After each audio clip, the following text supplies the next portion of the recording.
সাম্প্রদায়িক সম্প্রীতির ঐতিহ্য ধরে রাখতে সবাইকে ঐক্যবদ্ধ হওয়ার আহ্বান চসিক মেয়রের।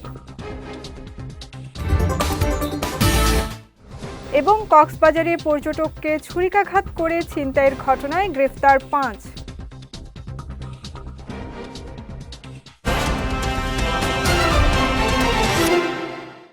আসসালামু আলাইকুম। চট্টগ্রাম সংবাদে আমন্ত্রণ জানাচ্ছি, আমি সঙ্গীতা শাহ। শুনছিলেন শিরোনাম, এবারে বিস্তারিত। সব ধর্ম, বর্ণ ও সম্প্রদায়ের মানুষ শান্তি ও সম্প্রীতির মধ্যে বসবাস করবে এমন এক সেফ সিটি হিসেবে চট্টগ্রামকে গড়তে চাওয়ার আকাঙ্ক্ষা ব্যক্ত করেছেন সিটি কর্পোরেশনের মেয়র ডাক্তার শাহাদাত হোসেন। আজ Chattogram medical college staff quarter মন্দির প্রাঙ্গণে আয়োজিত শ্রী শ্রী শ্যামা পূজা ও ঐতিহ্যের ১৬১ বছর উদযাপন উপলক্ষে আলোচনা সভায় প্রধান অতিথির বক্তব্যে তিনি এই কথা জানান। বলেন, সাম্প্রদায়িক সম্প্রীতির ঐতিহ্য ধরে রাখতে সবাইকে ঐক্যবদ্ধ হতে হবে। এছাড়া দেশে উৎসব উপলক্ষে দ্রব্যমূল্য বেড়ে যাওয়ার মানসিকতা পরিবর্তনে সকলকে আহ্বানও জানান চসিক মেয়র। সভায় উপস্থিত ছিলেন চট্টগ্রাম মেডিকেল কলেজের অধ্যক্ষ জসিম উদ্দিন, উপাধ্যক্ষ মোহাম্মদ আব্দুর রব, পরিচালক ব্রিগেডিয়ার তসলিম উদ্দিন সহ অনেকে। কক্সবাজারে ভ্রমণে আসা টাঙ্গাইলের এক পর্যটককে ছুরিকাঘাত করে মোবাইল ছিনতাইয়ের ঘটনায় ৫ জনকে গ্রেফতার করেছে পুলিশ। এ সময় ১০টি মোবাইল ফোন ও একটি মোটরসাইকেল জব্দ করা হয়। দুপুরে এক সংবাদ বিজ্ঞপ্তিতে বিষয়টি নিশ্চিত করে পুলিশ। জানায়, গত রোববার বিকেলে কক্সবাজারের কলাতলির সাংস্কৃতিক কেন্দ্র এলাকায় কয়েকজন ছিনতাইকারী সিএনজি যোগে গিয়ে টাঙ্গাইলের পর্যটক সাইফুল্লাহকে ছুরিকাঘাত করে তার ব্যবহৃত মোবাইল ফোন নিয়ে যায়। ওই ঘটনায় কক্সবাজার সদর থানার বিভিন্ন স্থানে অভিযান চালিয়ে ছিনতাইকারী চক্রের ৫ সদস্যকে গ্রেফতার করা হয়। এই ঘটনায় সংশ্লিষ্ট থানায় একটি মামলা দায়ের করা হয়েছে। চট্টগ্রামের বায়েজিদ বোস্তামি থানার আলোচিত আমেরিকান প্রবাসী নুরুল আলম হত্যা মামলার মৃত্যুদণ্ডপ্রাপ্ত পলাতক আসামি বাবুল বড়ুয়াকে গ্রেফতার করেছে র্যাব। সকালে সংবাদ বিজ্ঞপ্তিতে এ তথ্য জানান র্যাব ৭ চট্টগ্রামের সিনিয়র সহকারী পরিচালক মোজাফফর হোসেন। তিনি জানান, গতকাল গোপন সংবাদের ভিত্তিতে পটিয়া থানার গৈরিলা তেকোটা এলাকায় অভিযান চালিয়ে আসামি বাবুল বড়ুয়াকে গ্রেফতার করে র্যাব। পরে তাকে পটিয়া থানা পুলিশের কাছে হস্তান্তর করা হয়। ধানের শীষ বাংলাদেশের উন্নয়ন, সমৃদ্ধি, গণতন্ত্র, স্বাধীনতা ও সার্বভৌমত্ব রক্ষার প্রতীক বলে মন্তব্য করেছেন বিএনপির কেন্দ্রীয় কমিটির ভাইস চেয়ারম্যান মীর মোহাম্মদ নাসির উদ্দিন। গতকাল বিকেলে চট্টগ্রামের আন্দরকিল্লা কদম মোবারক শাহী জামে মসজিদে অনুষ্ঠিত দোয়া ও মিলাদ মাহফিলে তিনি এই মন্তব্য করেন। বলেন, দেশের স্বাধীনতা ও গণতন্ত্র রক্ষায় বিএনপির নেতৃত্বে জাতীয় সরকারের বিকল্প নেই। মাহফিলে মহানগর বিএনপির যুগ্ম আহ্বায়ক হারুন জামান, কোতোয়ালী থানা বিএনপির সাবেক সভাপতি মঞ্জুর রহমান চৌধুরী, মহানগর বিএনপির সাবেক সহ সাধারণ সম্পাদক জহির আহমদ সহ স্থানীয় বিএনপি, যুবদল ও ছাত্রদলের নেতাকর্মীরা উপস্থিত ছিলেন। পরে বিশেষ মোনাজাতে বেগম খালেদা জিয়া ও তারেক রহমানের সুস্বাস্থ্য এবং দীর্ঘায়ু কামনায় দোয়া করা হয়। চট্টগ্রামের বাঁশখালীতে বিএনপির ভারপ্রাপ্ত চেয়ারম্যান তারেক রহমান ঘোষিত রাষ্ট্র কাঠামো মেরামতের ৩১ দফার লিফলেট বিতরণ ও নারীর মর্যাদা, সুরক্ষা, অধিকার ও ক্ষমতায়নের ওপর প্রশিক্ষণ কর্মশালা ও মত বিনিময় সভা অনুষ্ঠিত হয়েছে। গতকাল উপজেলার পুকুরিয়া ইউনিয়নের ৭, ৮ ও ৯ নং ওয়ার্ডে এর আয়োজন করা হয়। উপজেলা বিএনপির সাবেক সিনিয়র সদস্য নুরুল আজিমের সভাপতিত্বে কর্মশালায় প্রধান অতিথি ছিলেন চট্টগ্রাম দক্ষিণ জেলা বিএনপির আহ্বায়ক কমিটির সিনিয়র সদস্য জহিরুল ইসলাম চৌধুরী আলমগীর। প্রধান বক্তা ছিলেন বাঁশখালী উপজেলা যুবদলের আহ্বায়ক আবু আহমেদ। এছাড়া উপস্থিত ছিলেন উপজেলা বিএনপির সাবেক সাধারণ সম্পাদক ইব্রাহিম খলিল, সাবেক যুগ্ম আহ্বায়ক আখতার ফারুক সহ অন্যান্যরা। নৈতিক শিক্ষাই পারে একজনকে সত্যিকারের মানুষ হিসেবে গড়ে তুলতে, এমনটাই মন্তব্য করেছেন চট্টগ্রাম সিটি কর্পোরেশনের মেয়র ডাক্তার শাহাদাত হোসেন। গতকাল বিকেলে Chattogram city corporation municipal model school and কলেজের বার্ষিক ক্রীড়া ও সাংস্কৃতিক প্রতিযোগিতার পুরস্কার বিতরণ ও অবসরপ্রাপ্ত শিক্ষক কর্মচারীদের বিদায় সংবর্ধনা অনুষ্ঠানে তিনি এই মন্তব্য করেন।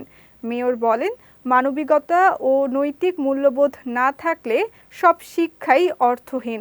এ সময় শিক্ষার্থীদের জন্য বেশ কয়েকটি খেলার মাঠ উদ্বোধন করা হয়েছে জানিয়ে মেয়র আরও জানান, পর্যায়ক্রমে নগরীতে আরও মাঠ উদ্বোধন করা হবে। অনুষ্ঠানে চসিকের প্রধান শিক্ষা কর্মকর্তা কিসিঞ্জার চাকমা, শিক্ষা কর্মকর্তা নাজমা বিনতে আমিন, বিদ্যালয়ের প্রধান শিক্ষক শাহিদুল কবির চৌধুরী সহ অনেকেই উপস্থিত ছিলেন।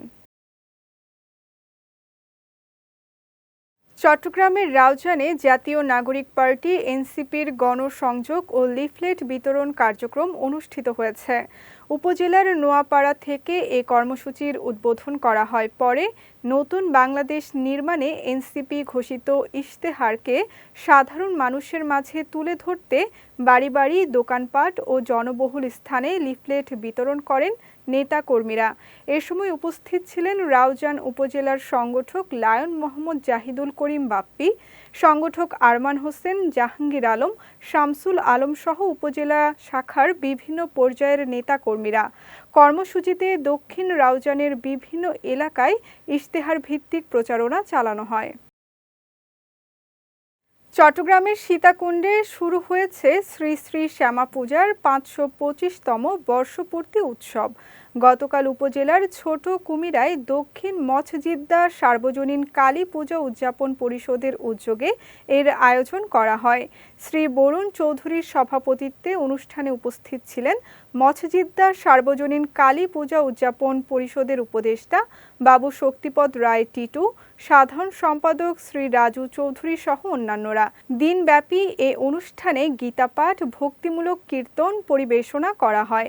এ সময় পূজা মণ্ডপের শৃঙ্খলা রক্ষায় কাজ করে স্বেচ্ছাসেবক দল।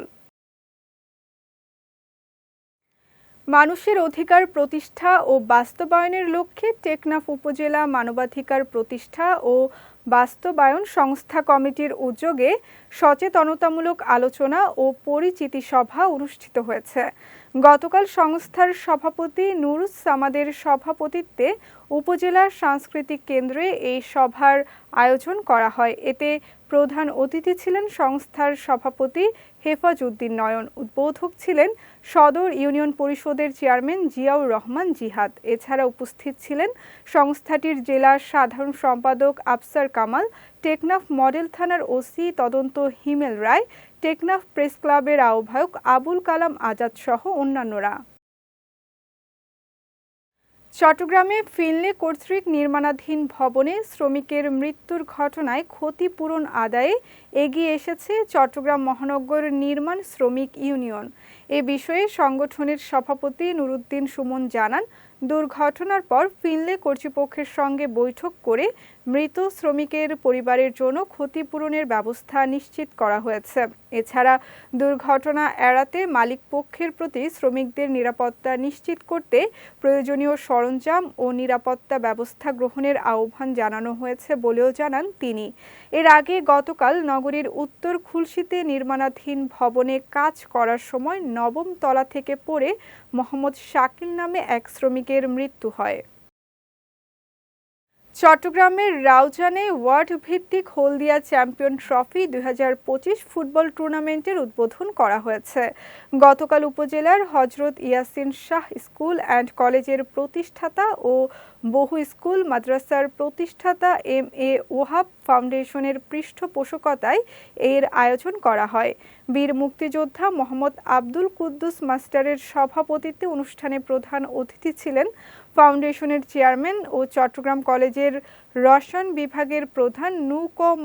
আকবর হোসেন। সমাজসেবক উমর ফারুকের সঞ্চালনায় অনুষ্ঠানে উপস্থিত ছিলেন ফাউন্ডেশনের কর্ণধার ইকবাল হাসান, টুর্নামেন্ট পরিচালনা কমিটির সদস্য ইলিয়াস, অধ্যক্ষ আব্দুল মান্নান সহ অন্যান্যরা। উদ্বোধনী ম্যাচে হলদিয়া ৮ নং ওয়ার্ড ফুটবল একাদশ ২ গোলের ব্যবধানে ৭ নং ওয়ার্ড ফুটবল একাদশকে পরাজিত করে বিজয়ী হয়। শ্রীলঙ্কায় হসপিটালিটি ও হেলথ কেয়ার খাতে বিশেষ অবদানের জন্য চট্টগ্রাম এশিয়ান হেলথ কেয়ার গ্রুপের চেয়ারম্যান ও যুবদল নেতা সালাউদ্দিন আলীকে সম্মানসূচক ডক্টরেট ডিগ্রি দিয়েছে গ্লোবাল হিউম্যান পিস ইউনিভার্সিটি। গতকাল শ্রীলঙ্কার রাজধানী কলম্বোর BMICH হলে আয়োজিত এক সমাবর্তন অনুষ্ঠানে তাকে এ সম্মাননা দেয়া হয়। এ সময় উপস্থিত ছিলেন শ্রীলঙ্কার সাবেক প্রেসিডেন্ট মাইত্রিপালা সিরিসেনা, শ্রীলঙ্কার সাবেক ক্রিকেটার চামিন্দা ভাস সহ অনেকে।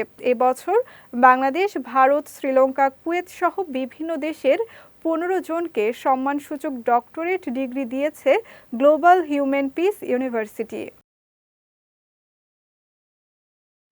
চট্টগ্রাম সংবাদ শেষ করার আগে শিরোনামগুলো দেখে নিচ্ছি আরও একবার।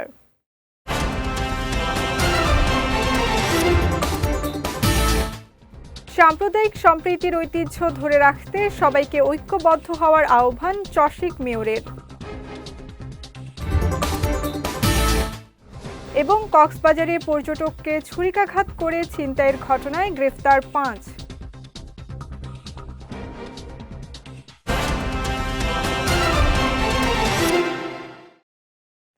চট্টগ্রাম সংবাদ শেষে আজকের মতো আমি সঙ্গীতা শাহ আপনাদের কাছ থেকে বিদায় নিচ্ছি। রাত 9টায় আমাদের পরবর্তী বিজয় রাতের সংবাদ দেখার আমন্ত্রণ রইল। এছাড়াও আজকের চট্টগ্রাম সংবাদের ভিডিও দেখতে পারেন আমাদের ইউটিউব এবং ফেসবুক পেজে। আমাদের ইউটিউব হলো youtube.com/bijotv official এবং আমাদের ফেসবুক পেজ হলো facebook.com/bijotv limited। এতক্ষণ সঙ্গে থাকার জন্য ধন্যবাদ সবাইকে।